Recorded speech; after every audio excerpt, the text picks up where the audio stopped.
Om Ajnanatimidandhasya Jnananjanashalakaya Chakshurunmilitam Yena Tasmai Shri Gurave Namaha Mukam Karoti Vachalam Pangum Langhayate Girim Yat Kripatamaham Vande Shri Guru Dinatarini Paramananda Madhavam Shri Chaitanyeshwaram Namo Vishnupadaya Krishna Prishthaya Bhutale Srimate Bhaktivedanta Swami Namine Namaste Saraswati Devi Gauravani Pracharine Nirvishesha Shunyavadi Paschatya Deshatarine Namo Mahavedanyaya Krishna Prema Pradhayate Krishnaya Krishna Chaitanya Namne Gaurakshe Namaha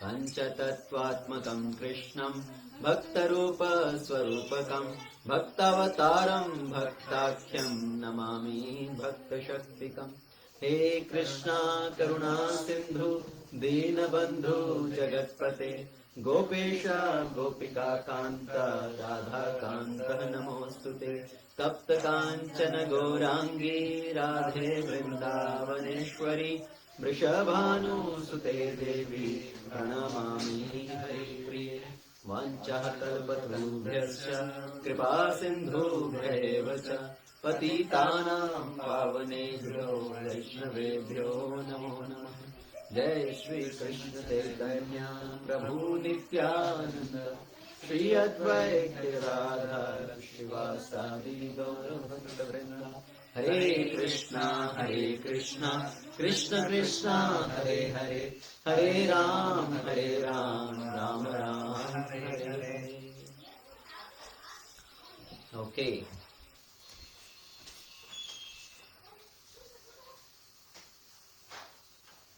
So hopefully everybody is having a good week. Everybody had a good work time at work. Tired? Yes, tired. So everybody is looking for a break.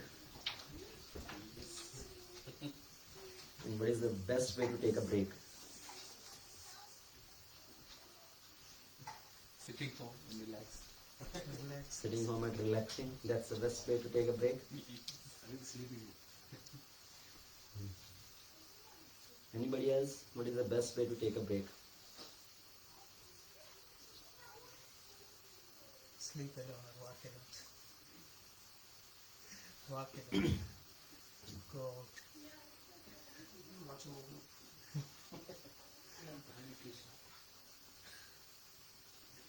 See, everybody is thinking about eat, sleep, movie, Stay alone, this, yeah. that. So that's what we think, right? Or this is how we take a break. So best way to take a break from your regular work routine is when we come together with the devotees, when we hear Krishna Katha, when we chant the holy name, when we participate in Kirtan. That is the best way to take a break from your other regular life. See, what is the purpose of how we utilize this family life? Generally, how people utilize family life, family time. How people utilize family time? What do you do as a family time? Together eating and talking. I'm planning for trip. Yeah.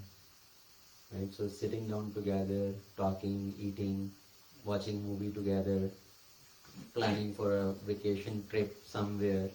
That's how we say it as a family time. Is this the best family time? So family time together doesn't mean sitting together and watching movie as a family time. People think as a family we need to settle down in life. We need to make big house, settle down career, plan for kids' career, settle them in their life, their career. So that is the success of life. Isn't it?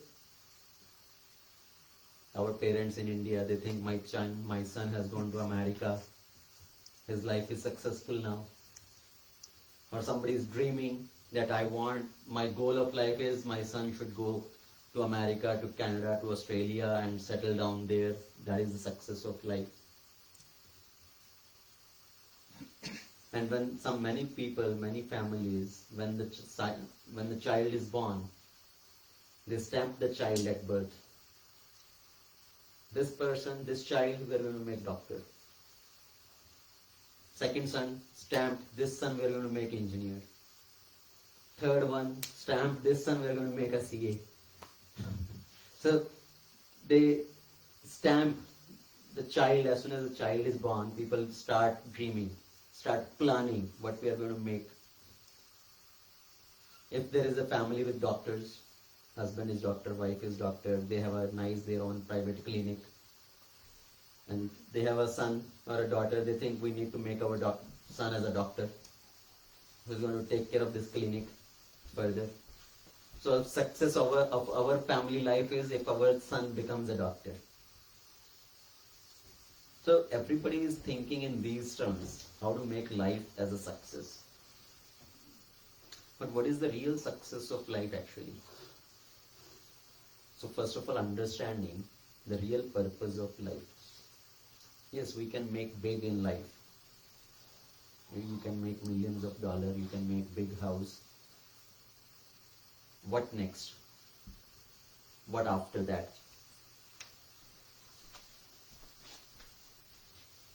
What after that? Make more and more. Make more and more. At the end of life, at the retirement of life, what is the next plan? See, feel happy and grandchildren are settling down, growing up. Yeah, so this rat race continues, right? First, let me settle down my children. Their children are settled now the grandchildren come up. Then they want to start making plans for the grandchildren. We want to settle down our grandchildren. Our children are too busy in their work, so let's take care of grandchildren and plan them for their settlement. So this continues. Is there end to that? But we are missing out the real purpose of life. Because what is the real purpose? We are going through many lifetimes in this cycle, birth, death, old age, disease. Krishna says in Bhagavad Gita, Janam Mrityu Jaravayadi Dukh Dosha Nudarshina. One should see the faults in these things. Dukh and Dosh. What is the misery involved in these four things? Birth, death, old age and disease. And what is the fault in these? So nobody is trying to escape from that. They are just trying to continue in that same cycle. Once I gave the example of a rat. Anybody remember that? The scientists, they did an experiment, put a rat in the cage. Who remember that example? Only one person? I didn't go to see. Okay, so I will say that again. So they put the rat in the cage and there is a lever there inside the cage. You press, two levers are there. You press one lever, a small door from the cage opens and piece of cheese comes in. Another lever you press, it gives an electric shock. So the rat presses one thing, nice, cheese comes in. He presses another lever, shock. So he is trying to figure out, oh, if I press this button, it's a misery. So let me avoid pressing this lever. I press this lever, I get nice cheese to eat. So let me press this lever. So he's trying to avoid pressing this one, press the other one. Then later on, the scientists, they switch the terminal. So the first lever, by pressing whose cheese was coming, now pressing that, shock is coming. Press the other one now cheese is coming. So the rat is trying to figure out, oh, now if I press this, shock is coming. So he is trying to just figure out, I should press this, I should not press this. I should do this, I should avoid this. And in the meantime, when the rat is trying to figure out that, they left the cage door open. But the rat is so busy just figuring out, Which lever to press, which to avoid, which to press, which to avoid. He didn't even pay attention. This door is open. I can just get free and go out and enjoy my life freely. That is the situation of us also. In this world, what we are trying to do, how to become happy. If I do these things, I will become happy. If I avoid these things, I will avoid the miseries. And we completely forget to figure out how to completely become free from this material world. That there is a possibility that I can completely become free and go out from their place, go to a permanent place which is full of bliss. There is no more misery. This material world is called Dukkha Alaya and Ashashvatam. This is full of misery, and this place is temporary. Misery is also temporary, happiness is also temporary. But there is eternal place which is full of bliss. So we are not trying to find that place. We are not trying to act in a way that we can go to that place. So the family life, the purpose of family life is we should utilize our time for our own cultivation in the process of bhakti and engaging the family also in cultivation of bhakti. That is the real family time. That is the real use of our family. If we really are worried about our children, if you know what is the source of misery, will you put your child into that same thing? You will try to make them free from that misery. So engaging our family in the process of bhakti, helping them also cultivate, and then utilizing the family to practice and to propagate.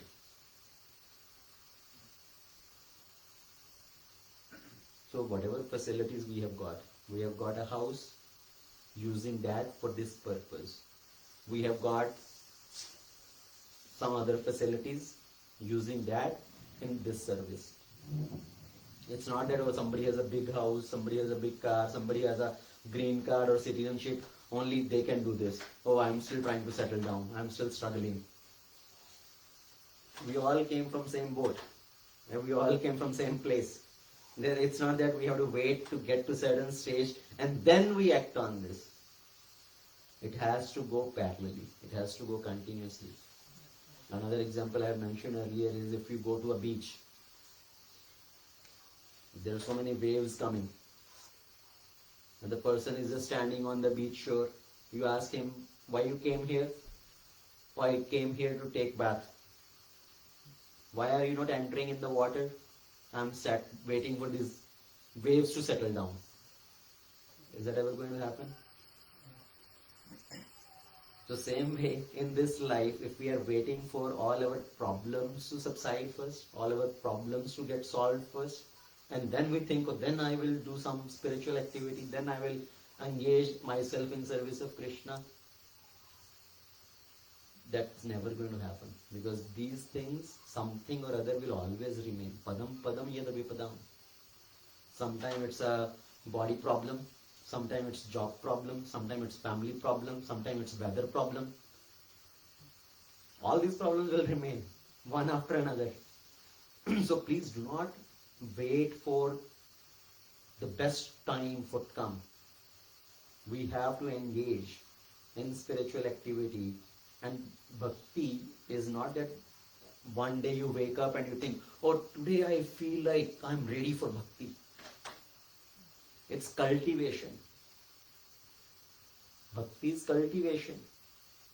Brahmand Brahmite kono bhagyavan ji. Guru Krishna Prasad Paya Bhakti Lata Bij. We have been wandering in this material world, I don't know for how many lifetimes.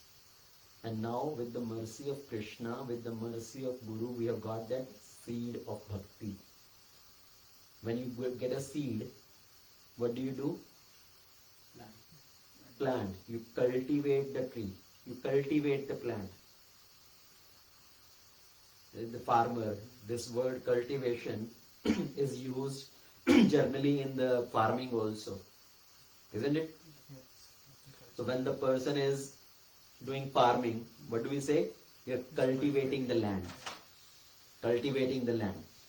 Right? So you prepare the land, till the land, you sow the seed, you put water, you put fertilizer, all that thing. Then you take care of the plant, you protect it by the fence, so the animal doesn't come in and spoil that. So it's called cultivating that land, cultivating that crop. So same way bhakti is also cultivation. It doesn't happen by itself. It happens with the help of other devotees, with the help of Guru, and with our own endeavor also. So it's a slow cultivation. Generally we use this terminology. For this, Prabhuji is cultivating so many devotees. What does that mean? He is cultivating devotees. Means he is helping them, he is nurturing them to slowly progress in bhakti. So it's always cultivation. So same way we need to cultivate our family also. Cultivating them to progress in spiritual life. Because material life, at the end of life, everything is gone. No matter how much bank balance you have, it's going to stay here. No matter how much big house, big bungalow you have, it's going to stay here. No matter how much, what designation you have, what position you have, how much fame, reputation you have, it's all going to stay here. What is going to go with you? What is going to come with us? The spiritual bank balance. And that spiritual bank balance is what? Our chanting of the holy name, our hearing Krishna Katha, remembrance of Krishna, what service we have done to Krishna, to Guru, to Vaishnavas. That's the bank balance which is going to come with us.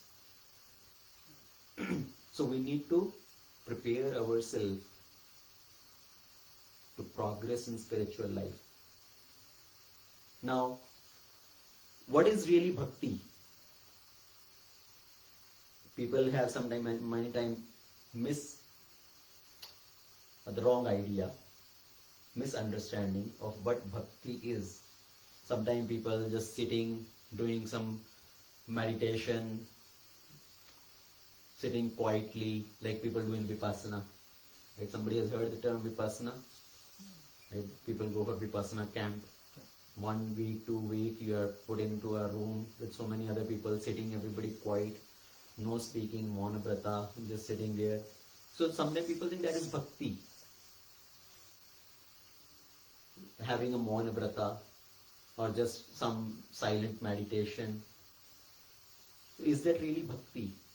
See, that process of meditation or that mona is to negate the negative. Right? We want to pacify our mind which is going through so many negative thoughts. So yes, that may be helpful to bring the mind from negativity to neutrality. But that's not really bhakti. What is bhakti? Bhakti is a positive engagement in service of Krishna. Our purpose is not coming from negative to zero. Our purpose is to go to positive side. So all that meditation, quietness or mona, that is to negate the negative. But bhakti really is positive activity. Engaging in service of Krishna by chanting His holy name, by hearing about Him, by speaking about Him. Sometimes we hear about 3 monkeys. Right? Mahatma Gandhi also spoke about 3 monkeys, 3 bandar. Gandhi ke 3 bandar. What is the 3 monkeys? How they are portrayed, the 3 monkeys? So one is closing the ears, Bura mat suno, closing the mouth, Bura mat bolo, don't speak bad, and then closing the eyes, Bura mat dekho. So all that which I described earlier, people misunderstand as bhakti. It is to negate the negative. Right? Bura mat dekho, bura mat suno, bura mat bolo. But it doesn't mean don't speak at all. Speak about Krishna. So when people say Mona Vrata, oh, that Sadhu Mahatma, he is so great. He is doing Monabrata for last 10 years. So at one point, yes, it is good. But better than that is, it doesn't mean don't speak at all. Better you speak about Krishna. You chant the name of Krishna. So utilize your tongue in glorification of Krishna.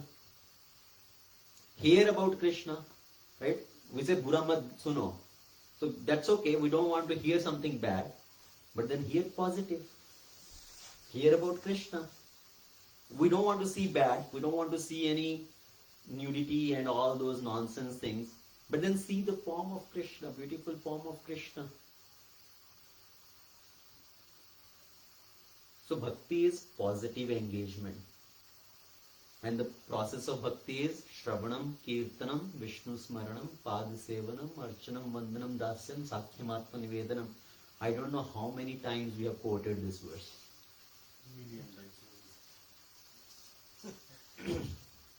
So the 9 limbs of devotional service. It starts with Shravanam. What is Shravanam?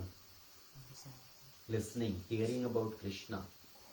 So actually when we hear about Krishna, when we are hearing, we should try to hear on a regular basis. It's not that once in a week we come to the satsang program and we want to hear. If you really want to do good to yourself, hear regularly. Even if it is 15 minutes, no problem. 15 minutes, hear every day. Because that 15-minute hearing will keep you in the process. Otherwise, you are just pendulum. On, off, on, off, on, off. But if you hear regularly, then you will understand. Then you will stay in process enthusiastically. And hearing also, what mistake people do. It's not that randomly hear anything. 5 minutes यहाँ से कुछ सुन लिया, 5 minutes वहाँ से कुछ सुन लिया. YouTube पे गए, okay, 5 minutes I hear this, 5 minutes I hear that. Today's concept is short clips. And that's why we are also trying to make short clips on some special topics here. It's okay. But people's concept is they need small tips, small video clips. Right? Quick, something quick. I don't have time. I'm too busy. So they just randomly want to hear something here, something there. That doesn't help. We need to hear consistently in a systematic way. So it's not that you hear anybody and everybody, kabhi kisi ko sun liya, kabhi kisi ko sun liya. We should make a habit to hear from maybe selected 1, 2, 3 people who really inspire us, with whom we can feel that connection. On a regular basis, hear consistently from a person systematically. Let's say you want to hear Bhagavatam. So hear consistently. Find out a source where you can hear regularly, consistently, sequentially. Bhagavad Gita, you want to hear where you can hear some sequentially, regularly. So that is the purpose of coming to the program, where we can hear something systematically. And of course, if we have desire to hear different people, that is the opportunity which we get in temple on Sunday program. Right? Sunday Feast program, that is the purpose, where you get to hear different speakers every week. So there we get a flavor to hear from so many different people, but on a regular basis we should make a habit to hear consistently selected people, not just randomly here and there. So are we developing that interest in hearing? That is the first step, Shravanam. Are we developing the interest in Shravanam? How many of you are really developing interest in Shravanam? Honestly. Okay. So good. At least whoever is honestly telling. Because honestly hearing means regular hearing. Not that once in a week. And then when you hear, another tip I want to give you today. When we hear, try to go back and make note. What you remember, what was the point you liked in the class. So let's say you heard 30-minute lecture. At the end, when you get time, it could be same day or next day, take a paper pen or internet on your notepad or whatever. try to write down the points which you remember. And then you will realize how much you really remember. See, when you sit down to write down the points, you will realize, see, I wrote only 2 points and done. So out of all that 30 minutes, you remember 2 minutes worth. Then what should we do? Go back and hear again. Same thing. Rather than hearing 10 different things randomly, better if you hear the same thing 2 times, 3 times, that will give you best. That will do good to you. Because then it will sink in you. And hearing also means introspecting, internalizing. How much are we absorbing that? So that is simple point here for Shravanam. That really if we want to progress, we need to strengthen our Shravanam. Now today's topic which I want to cover or focus mainly is how to boost our bhakti. How many of you want to boost your bhakti? Only 3 people want to boost their bhakti. Everybody wants to. So how do we boost our bhakti? What is the dose or what is the qualities we need to cultivate to boost our bhakti? So in Nectar of Instruction, Rupa Goswami described what are the qualities needed to boost our bhakti. What we really need to do. You want to hear that? So not only hearing, internalizing, practicing that. So what are the 6 qualities, the 6 tips to boost our bhakti? Utsaha nishchayat dharyat tat karma pravartana sangha tyaga sato vritti shadbir bhakti prasidyati. So these are the 6 things by which our bhakti will grow. Prasidyati. What are these things? Utsaha, Nishchaya, Dharya, Tat Karma Pravartanat. That means, so I will tell the meaning of each item. Then Sangha Tyaga. 6th is Sato Vritti. So the first item, Utsaha. What is Utsaha? Enthusiasm. Utsaha means enthusiasm. How enthusiastic are we to engage in devotional activities? Shravanam, Kirtanam, Smaranam, service. So how enthusiastic are we? So first is enthusiasm, Utsaha. Second one is Nishchayat. Nishchayat means it has 2 meanings. One meaning is confidence. Second meaning is determination. Right? The Sanskrit word Nishchaya. Nishchaya means determination. And it also means confidence. Having confidence. And then Dharya. Dharya means patience. So we'll cover these in little detail. Then Tat Karma Paravartanat. What does that mean? Anybody know? Following the regulative principles. The Yama and Niyama. What is to be done, what is not to be done. So Tat Karma Paravartanat. Fifth one is Sangha Tyaga. Giving up the wrong association. You were talking about association. 2 weeks back I gave a class on association. So Sangha Tyaga means giving up wrong association. Minimizing our contaminated association. Because if we see just if there is a bucket of white paint and you put 1 drop of black ink in that, the whole white paint is spoiled, right? It will get that blackish thing. So with just 1 drop of black paint, the whole bucket of white paint has got blackish.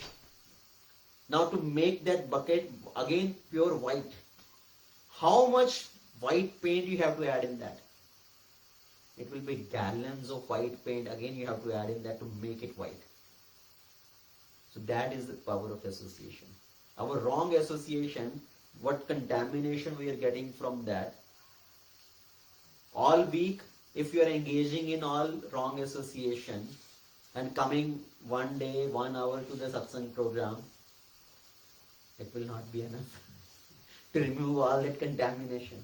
So we need to protect ourselves from the contaminated association, which is pulling us down, which is choking up our bhakti lata. It's like putting a fence around this creeper, which is very delicate. Because our bhakti creeper is very delicate. We need to protect that bhakti creeper. So that is Sanga Tyaga. Sato Vritti. What is Sato Vritti means? Following in the footstep of previous acharyas. Following in the footstep of Guru, following in the footstep of other advanced devotees, to learn from them. Right? For example, if I have some job situation and because of that I am so stressed out, I don't know how to handle both situation, my job situation and my bhakti activities. But following in footstep of other advanced devotees, learning from them, how they have done. It's not that I only have a problem, everybody has problem. So how they deal with the problem, how they handle this situation. Somebody has a new baby. Now, taking care of the baby and taking care of our spiritual life also, how do we handle? Again, learning from devotees, learning from other advanced devotees who also handle this situation. See, there are so many devotees, they have a baby coming up and they are still engaged in their regular routine activities. Chanting, every day 16 mala chanting, it's still going on. They don't give up on that activity. It is just finding out how to do it. There is a 6-month-old baby and they are attending the program. They are coming to the temple.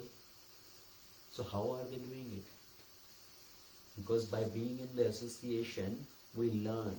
We learn how to deal with these situations. So Sato Vritti is following in the footstep of advanced devotees, in the footstep of acharyas. So now come back to the first 3. So out of these 6 qualities, Utsaha, Nishchaya, Dharya, Tat Karma Parivartana, Sanga Tyaga, Sato Vritti. The first 3 qualities, they are behavior attributes. Those are the attitude. See, Utsaha, Nishchaya, Dharya, these are attitude qualities. The next 3, Tat Karma Parivartana, giving up or the following the rules and regulation, following Yama and Niyama, giving up the association, following in the footstep of others, those are behavioral attributes. To do, right? What to be done. So first 3 are attitude. It's an attitude. Enthusiasm is attitude, isn't it? Determination is an attitude. So what is the enthusiasm do we have? Do we have the enthusiasm to every day get up early in the morning? Do we have the enthusiasm to every day do our sadhana sincerely, strongly? Do we have the enthusiasm to hear regularly, attentively? Do we have the enthusiasm to come to the program regularly? Do we have the enthusiasm to come to temple and do some service regularly? So we need to ask that question. Do I have that enthusiasm? How do I build that enthusiasm? Because enthusiasm is the first thing, right? If we really want to progress. And you will see the difference in 2 devotees. One person who is making rapid advancement and another devotees after 10 years, 20 years also is same thing, sitting there, same, nowhere, going nowhere. What is the difference in those 2? Enthusiasm. See, I know devotees, when we started in the process, we used to go to Farmington, Novi area for regular attending Bhakti Vriksha every Friday evening.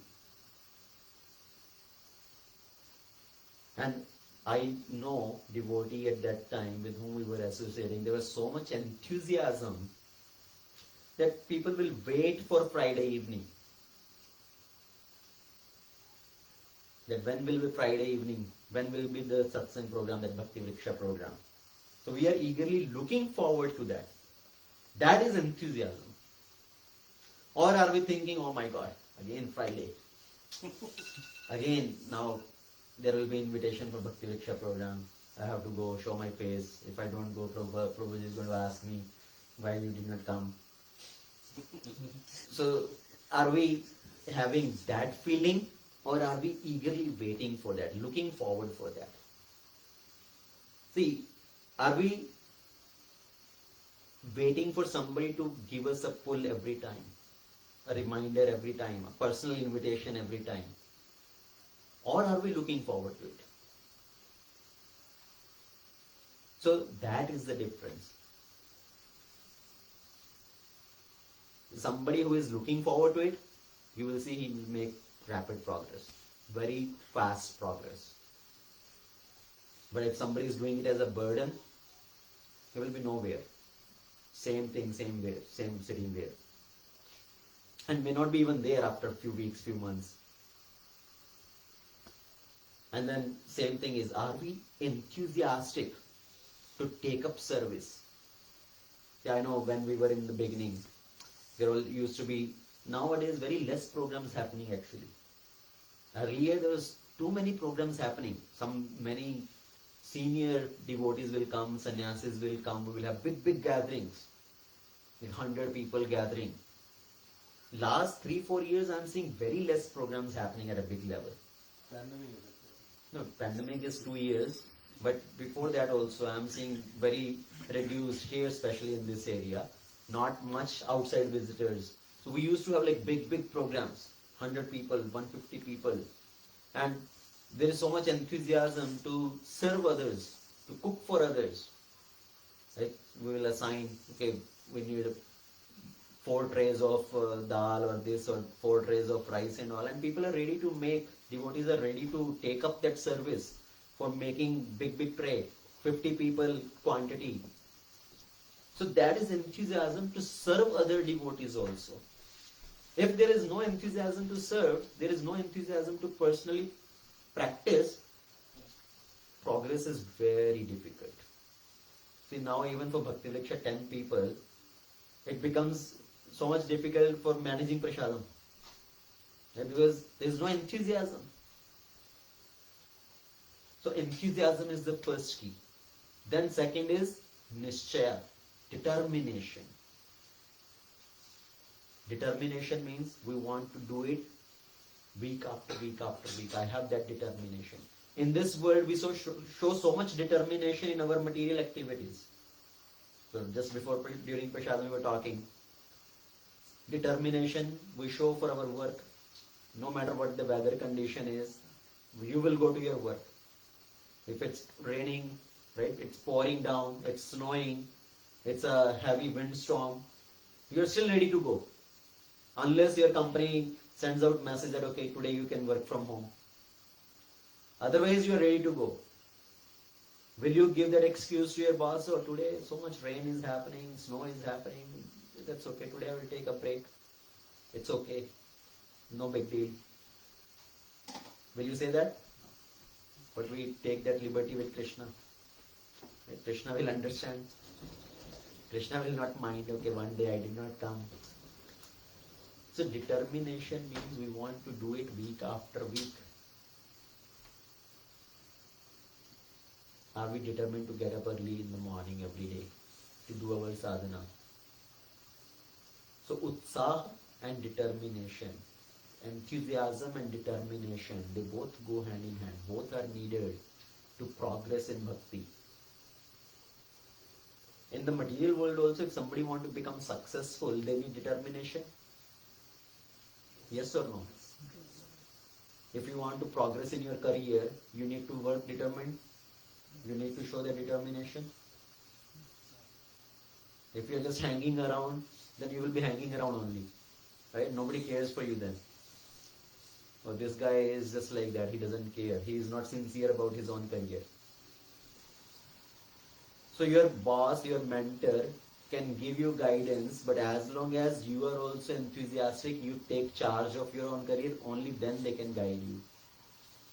But if they feel you yourself are not sincere about your own growth, will they pay any attention to you?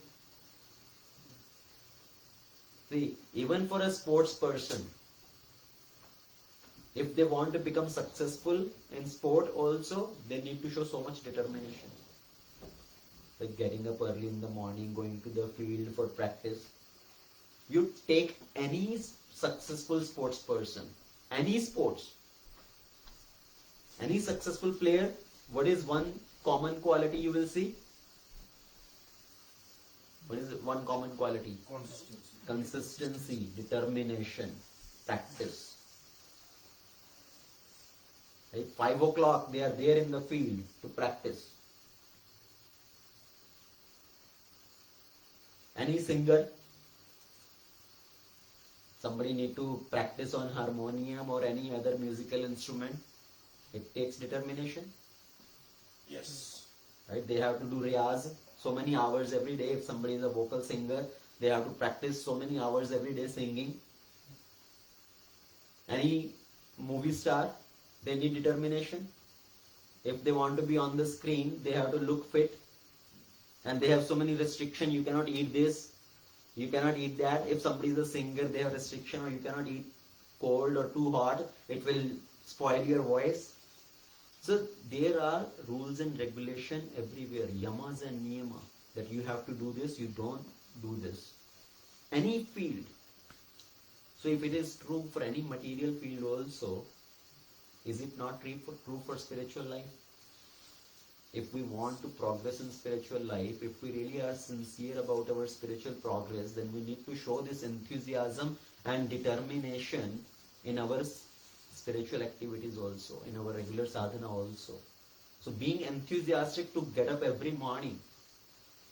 Okay, 5 o'clock chanting time, I need to get up.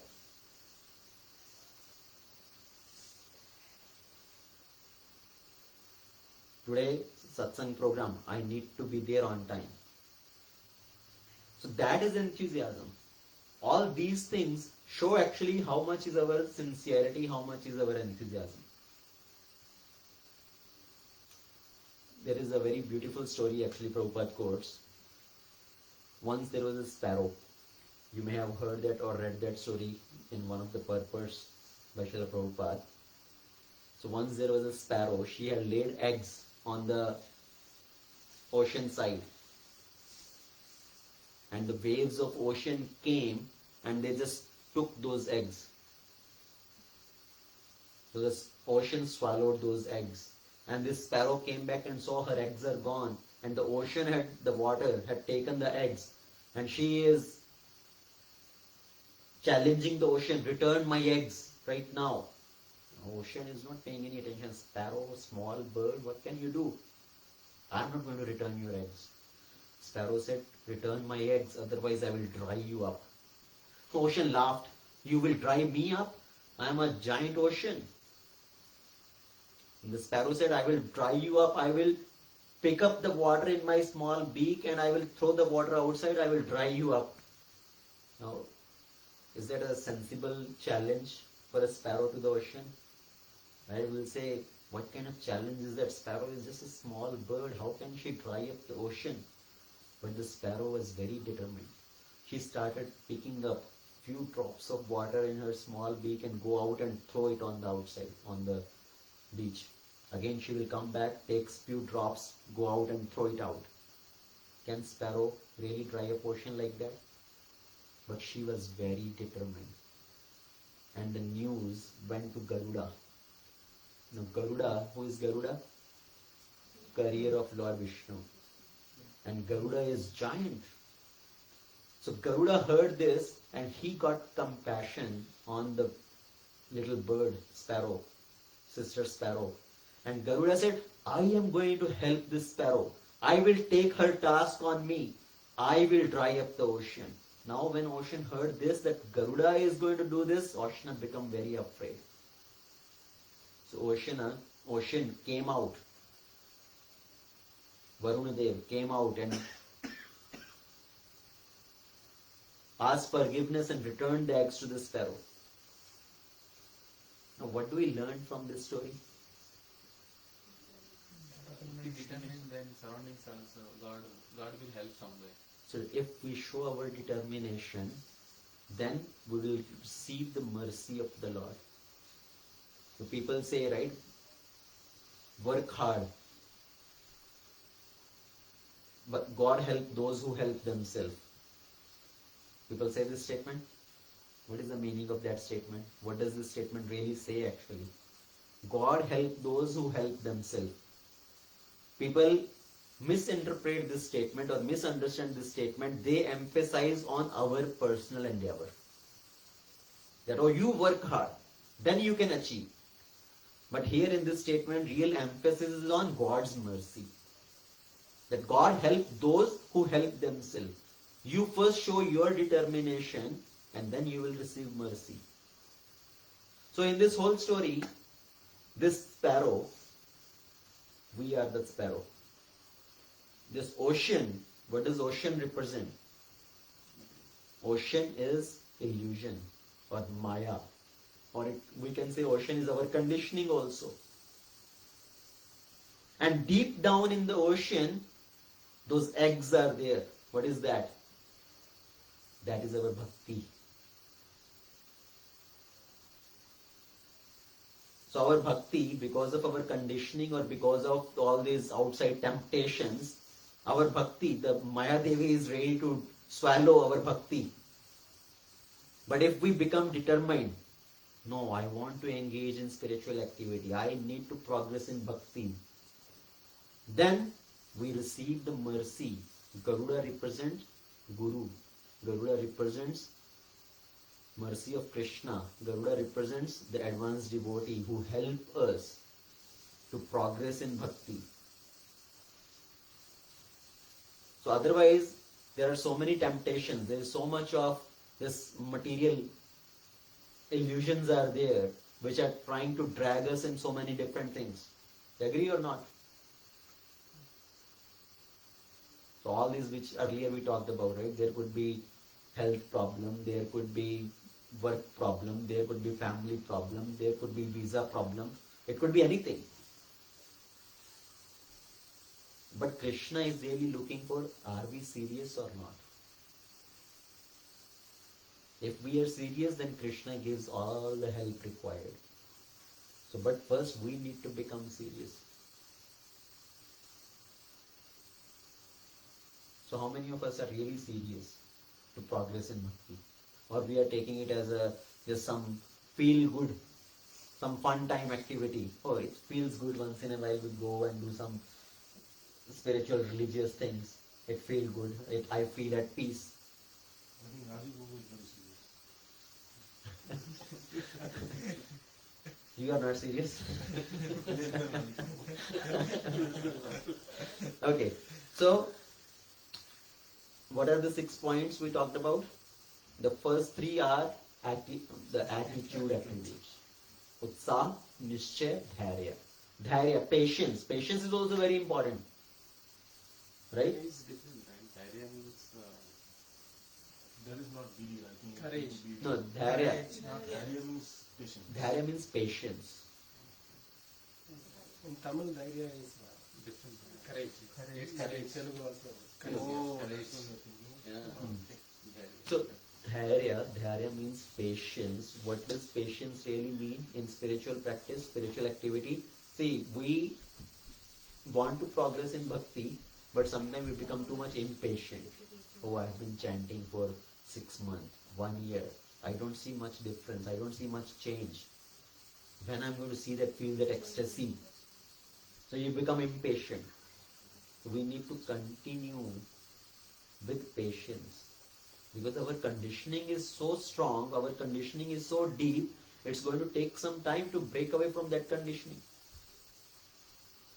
So we need to be patient and continue, not giving up on the way, not giving up in between. ऐसा नहीं है कि 4 दिन chanting किया और फिर 3 दिन break ले लिया. Then I will continue again from Monday. So Monday to Thursday I chant, Friday, Saturday, Sunday is my break now. So it should not be like that. So patience means continuously, consistently doing. It's not doing too much for a shorter period of time, but consistently doing over a longer period of time. And sometimes somebody may be very enthusiastic in the beginning. शुरू में बहुत जोश है. But then we start thinking, oh, Krishna consciousness too much demanding. It's too demanding. Yeah. Somebody has felt that sometime. Oh, it's too demanding. Every week go to program, every day chant, every day here. It's too much demanding. Job is not demanding. Job doesn't say come every day, work 8 hours, 10 hours.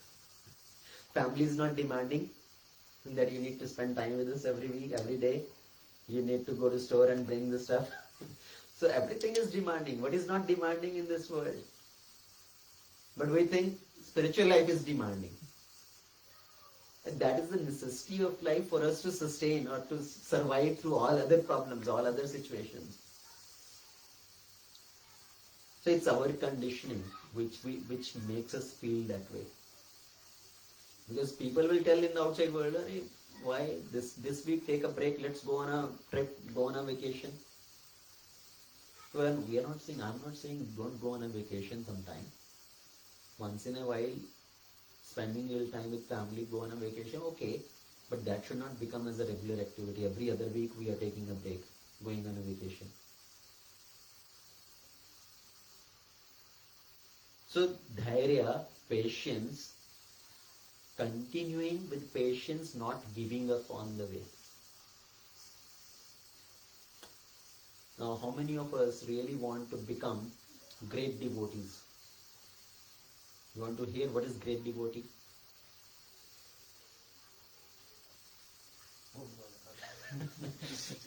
So, our aspiration should be, I want to become a good devotee.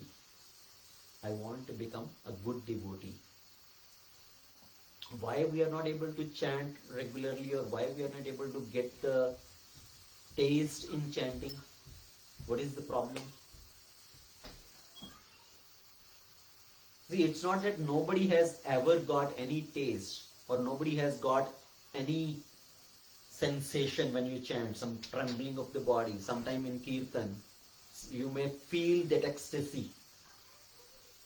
Have you felt that sometime, at least sometime in a kirtan, some festival or something, some ecstatic kirtan is going on and you have felt that ecstasy? Some trembling of the body, some shivering of the body, some maybe eyes getting numb, right? Some that tears are ready to fall down from your eyes. Has it happened sometime? Yes, Mataji? Now everybody will So, do that. see, sometime it happens, but we don't feel that every time. Why? You know the story of Narada Muni? How Narad became Narad. So Narad Muni, he was born. These are the story of his 3 lifetimes. Narad Muni in his first lifetime. Ramayana linked, right? It's linked with the Ramayana. No. This comes in Bhagavatam. So Narada in his previous lifetime, the first lifetime which is described among these 3 lifetimes, he was a Gandharva, a celestial singer. Okay, yes. So in the assembly of the demigods, he is singing. And he started singing about some mundane songs, mundane love affairs. And the demigods became very angry and they cursed him to go to this material world, because you are talking about all these mundane things like the worldly people, so you go there. So they cursed him to be born on earth. This is what happened, right, in filmy song. Tere bina jiya jaye nahi. Ye wo. So they are circling around the trees and singing and all that. So mundane love songs, love affairs. So he was singing about all these mundane things, not talking about the glories of the Lord, which he was supposed to do. So he was cursed to take birth on earth. So second life, he took birth in the family of a Shudra, a very poor family. His father passed away at a very young age. His mother, she was very poor, and she will survive her by working in the houses of some brahmanas. And this Narada, he's a very small 5-year-old boy. And once, as they are staying, Before that, there is a story linked in ashram, right? She was living in ashram. right, so that is the story. So she is serving in the ashram of the brahmanas, Okay. and so she will go maybe collect some woods for the yajna, for the brahmanas. She will milk the cows, take care of the cows. And Narada, this small boy, he has no interest in worldly things, to play with other children. He is not interested in all those things. He is just sitting and absorbed in his thoughts, or he will help his mother in her activities. So one time, at the time of Chaturmasya, some Vedanti Brahmanas, the Vedanti sages, they came to the ashram.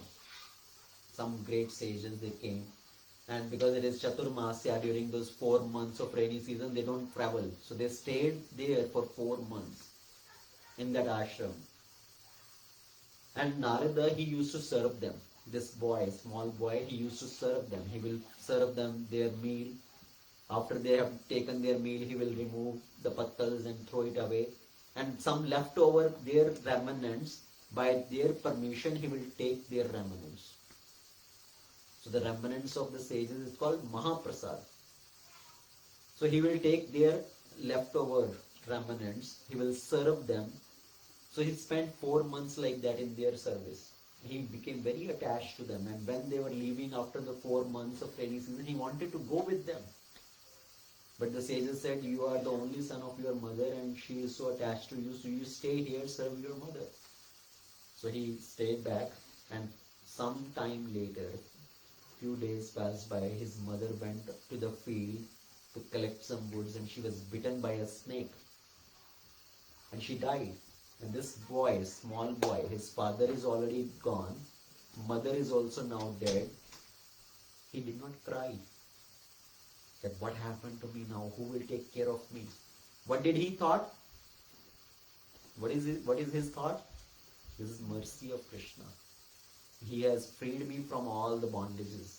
Now I can go freely and dedicate my time, dedicate my life. So he left that place before somebody else come and take care of him to some orphanage or something. So he left that place and went, crossing some forest, crossing the villages, crossing some mountains.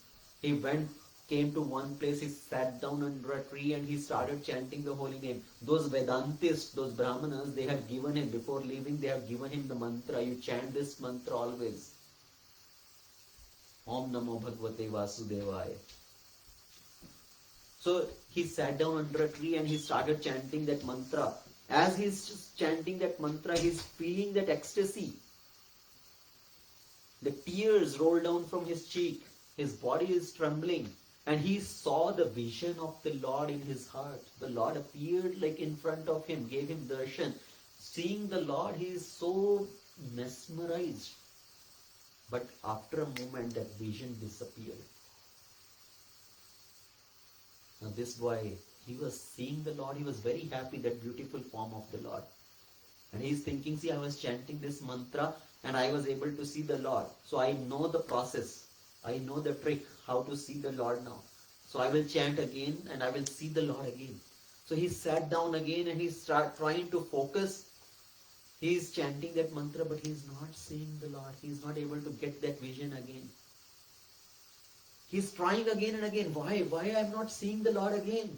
What happened? Same mantra, same thing, I am doing same thing. Why I am not seeing him again? Then he heard the voice of the Lord. It's a very instructive statement. We all need to pay attention to this. So the Lord spoke to him. What did he say?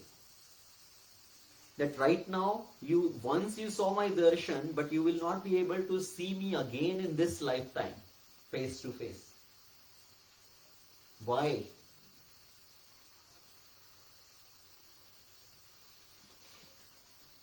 Hanta asmin janmani Bhavan mamam drashtum maham arhati avipakva akashayanam durdashoham kuyoginam.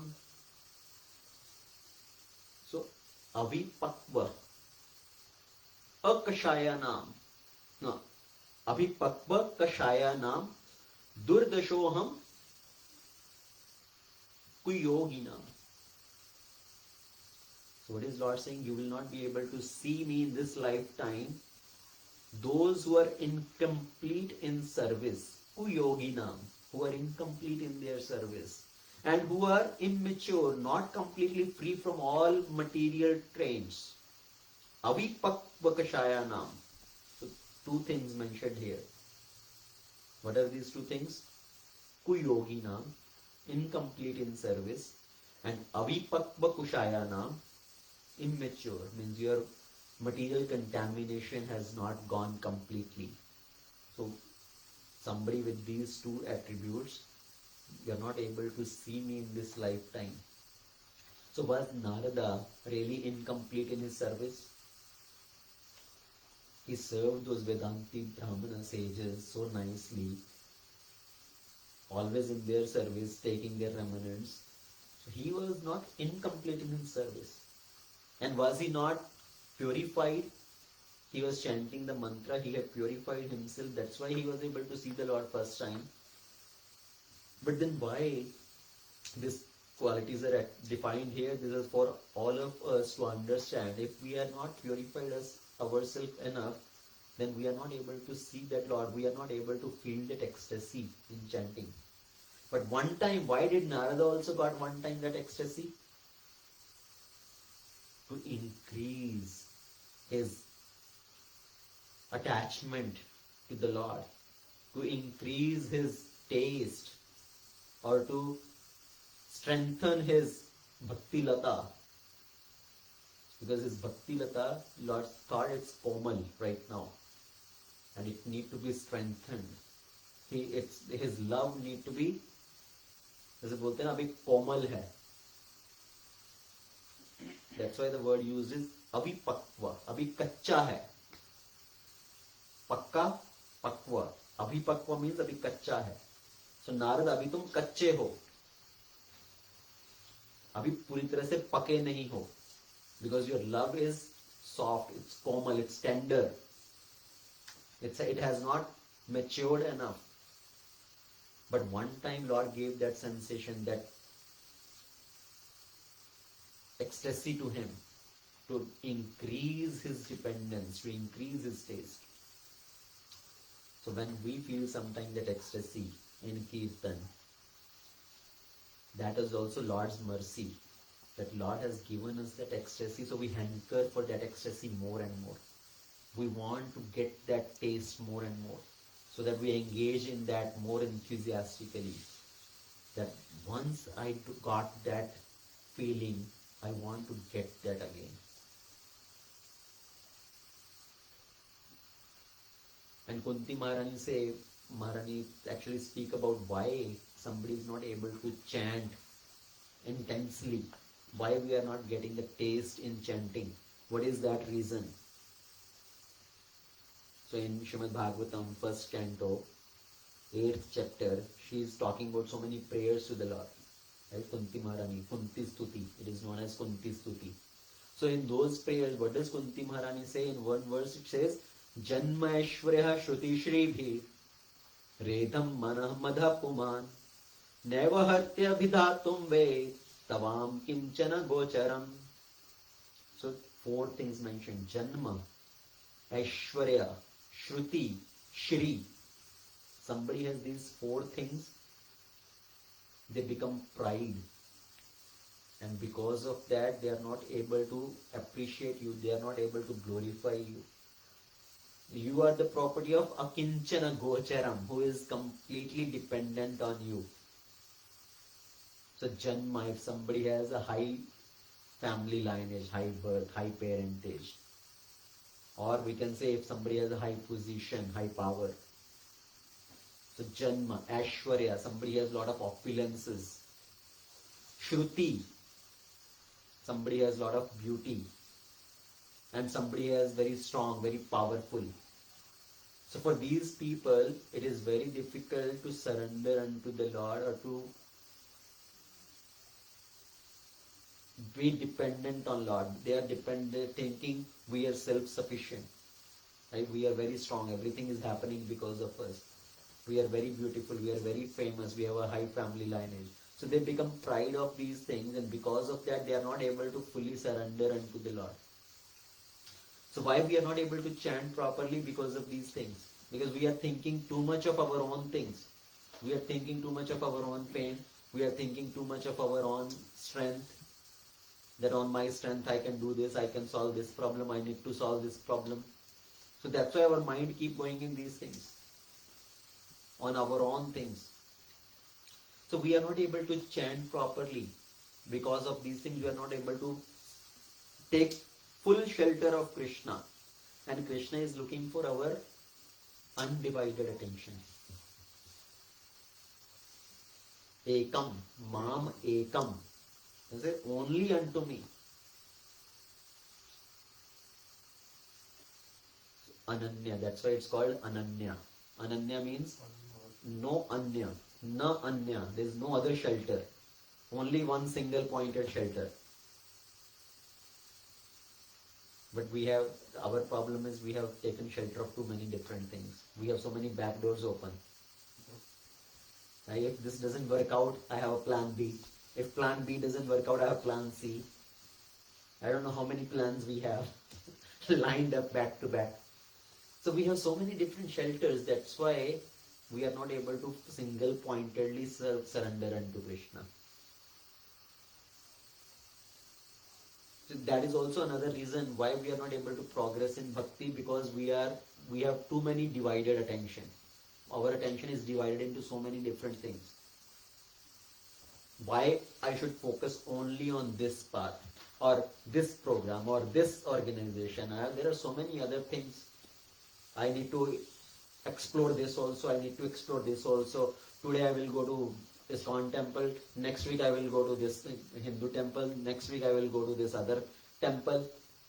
Because we are not having that ananyata, that's why we are not able to progress. Because we have so many different shelters. So we need to bring that ananyata, single pointed attention. See, a businessman is single pointed, his consciousness is very focused. If a businessman wants to grow in business, he is very focused, right? So for the businessman, doesn't matter in which country, which language it is, or what weather it is. If you send the businessman in Japan, that okay, you settle your business there, he will figure out how to do business there, even though he may not know Japanese. You are sent to China, how to deal with those people, how to work out there, the businessman will figure out. No matter it's a summer season or winter season, does it matter to him? His full consciousness is, I need to make money. So that is single pointed attention. The same way in spiritual activities also, we need to bring in that single pointedness, that ananyata, taking shelter of Krishna by giving up all other false shelter. So it speak about actually. So what was the second thing he said? One is the Narada is purified. Avipakva. What is the second thing? What is it? Avipakva kashayana. So that is immaturity. And the second one was what? Second one was kuyogina, incomplete in service. Purification is not there and incompleteness. So that is 1.6.21 Srimad Bhagavatam. Okay, so the reasons why we are not able to focus is because of these things, that we have so many other shelters, or we are puffed up because of our material advancement. And then, who can get mercy of the Lord? Who can really achieve mercy of the Lord? Tatte anukampa susumikshamanam bhunjan evatmakritam vipakam hritavak vapurvir vidhanam namaste jivetyo mukti pade sadaya bhak. So which person can receive the mercy? Who can be eligible for liberation? Tatte anukampam susumikshamano bhunjan evat kritam vipakam hrit vak vapuh. So why his words, by his mind or thoughts, by his body, who is always paying obeisances to the Lord. What does it really mean actually? One who always accepts the plan of the Lord. By body, so vacha manasaha kaya, kayana vacha manasa. So by the body, by our words, by our thoughts, one always surrenders, pays obeisances to the Lord, means accepts the plan of the Lord. Then tatte anukampam susutmikshamana. So one who earnestly awaits for you to bestow your causeless mercy, all the while patiently suffering the reactions of his past misdeeds and offering you respectful obeisances with his heart, words and body, is surely eligible for liberation, for it has become his rightful claim. So few things are listed here actually. What are the qualities required for us to develop? I will just mention that acronym and we'll talk about that next time because it's already 9:35. So in this verse it unpacks the qualities which we need to cultivate to receive the mercy, the causeless mercy of the Lord. And what are these qualities? Remember the acronym GREAT. If you want to become a good devotee, develop this GREAT acronym. What does GREAT mean? G. G means gratitude. Okay, so G means gratitude. R. R means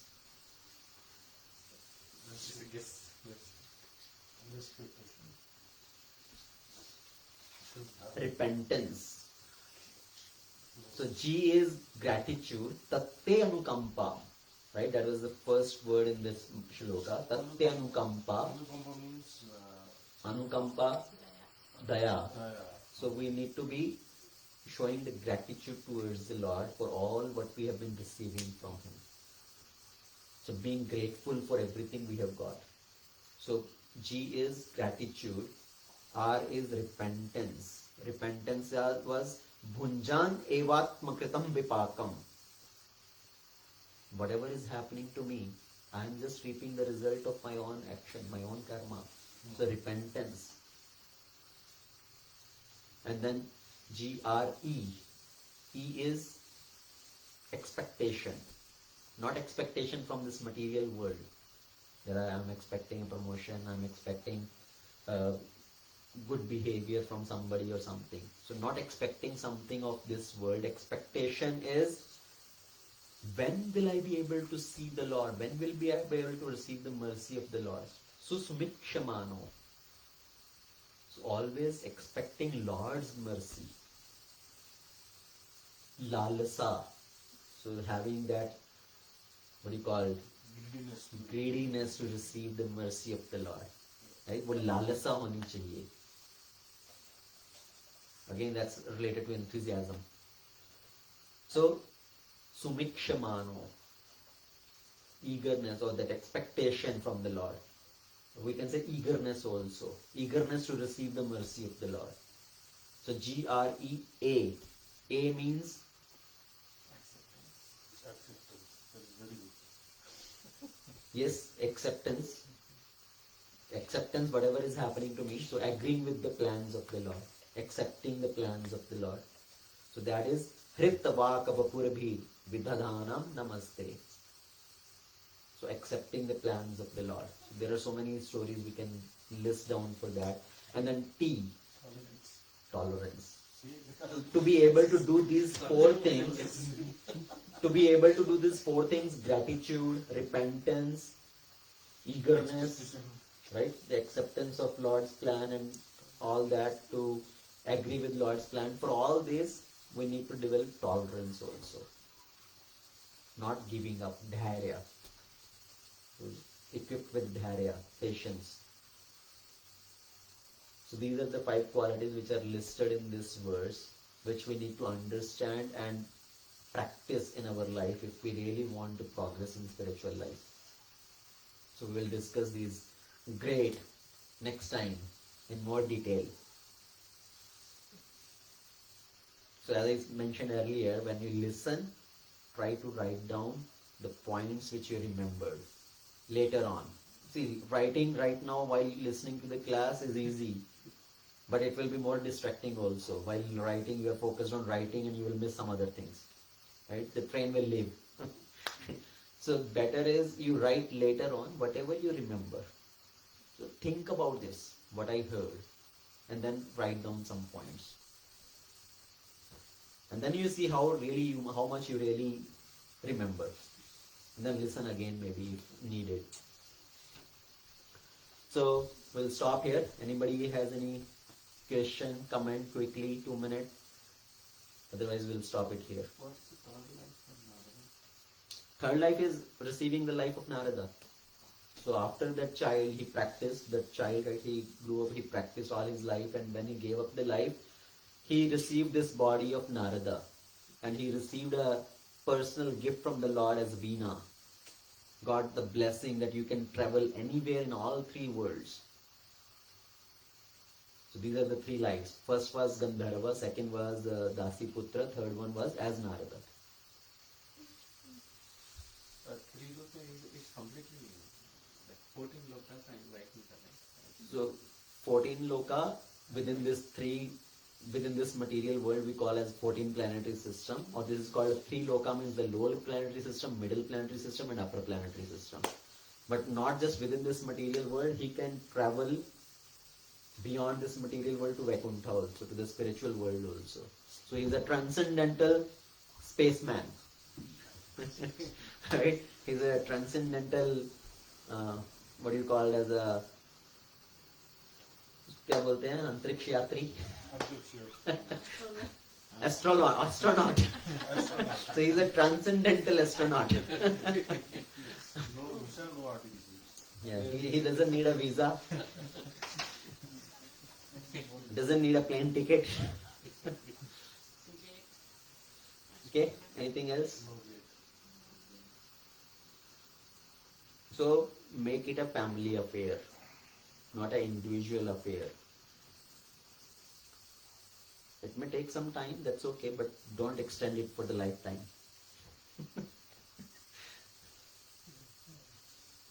Okay, thank you very much. Srila Prabhupada ki jai. Ananta Koti Vaishnava Vrinda ki jai. Vrindanath ki Hare Krishna.